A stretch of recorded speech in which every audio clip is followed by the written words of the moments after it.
Vote चोरी के शोर के बीच बिहार की राजनीति में एक ऐसा खुलासा हुआ है जिसने सबको हिला दिया है। सिर्फ 3 जिलों में ही 10 लाख से ज्यादा वोटरों के नाम काट दिए गए हैं और चौंकाने वाली बात यह है कि इनमें सबसे ज्यादा महिलाएं हैं। लेकिन सवाल यह है, जो महिलाएं अब तक वोटिंग में पुरुषों से आगे रहीं, वही महिलाएं क्यों हो गईं वोटर लिस्ट से बाहर? क्या ये महज इत्तेफाक है या फिर आने वाले चुनाव का सबसे बड़ा गेम चेंजर?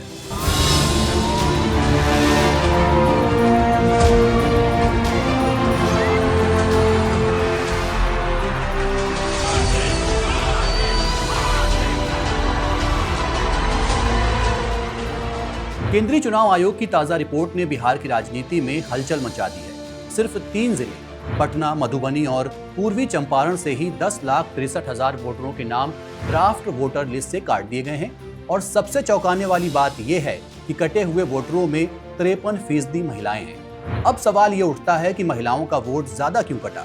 चुनाव आयोग इसके 4 वजह बताता है। पहली वजह यह है कि 36.7% उन महिलाओं के वोट काटे गए हैं जो कि स्थायी तौर पर दूसरी जगह चली गई हैं। दूसरी वजह यह बताई गई है कि 32% औरतों का निधन हो चुका है। तीसरी वजह यह बताई गई है कि 21% महिलाएं गैर हाजिर हैं और चौथी वजह बताई गई है कि 9.8% महिलाओं का नाम कहीं और दर्ज है।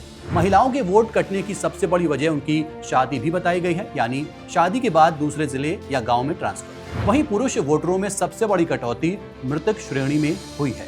बिहार की राजनीति में हलचल इसलिए भी मची है कि ये सिर्फ आंकड़े नहीं है। ये 36 विधानसभा सीटें वो इलाका है जहां पिछली बार 25 सीटों पर कटे वोटरों की संख्या विजेता उम्मीदवार की जीत के अंतर से भी ज्यादा है।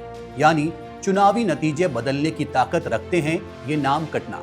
पटना, मधुबनी और पूर्वी चंपारण मिलाकर कुल 36 विधानसभा सीटें बनती हैं। इनमें से पटना की 14, मधुबनी की 10 और पूर्वी चंपारण की 12 सीटें शामिल हैं।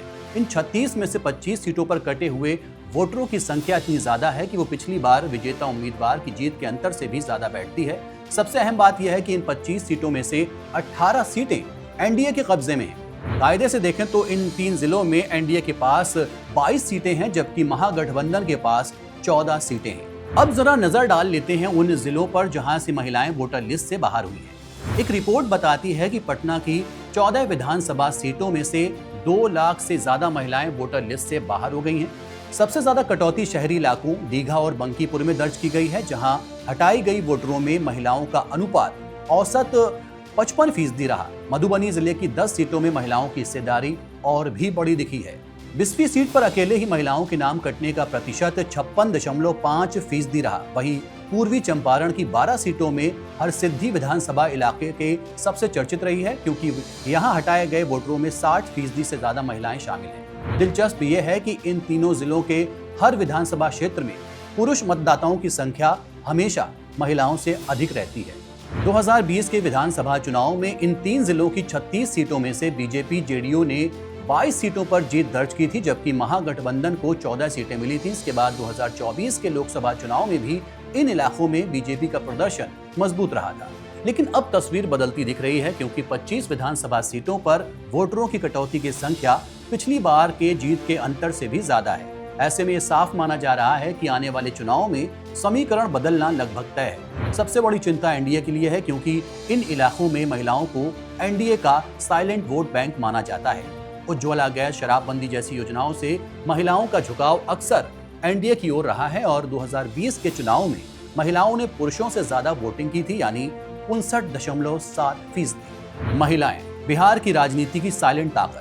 लेकिन अब जब सबसे ज्यादा नाम उन्हीं के कटे हैं, तो सवाल खड़ा होता है, क्या इससे एनडीए का साइलेंट वोट बैंक हिल जाएगा या फिर इन बदले हुए आंकड़ों के बावजूद सत्ता का समीकरण जस का तस रहेगा? आखिर 2025 के चुनाव में किसका पलड़ा भारी रहेगा, जनता की पसंद या वोटर लिस्ट की कटौती? फिलहाल के लिए इतना ही। देखते रहिए और पढ़ते रहिए one India. Subscribe to One India and never miss an update. Download the One India app now.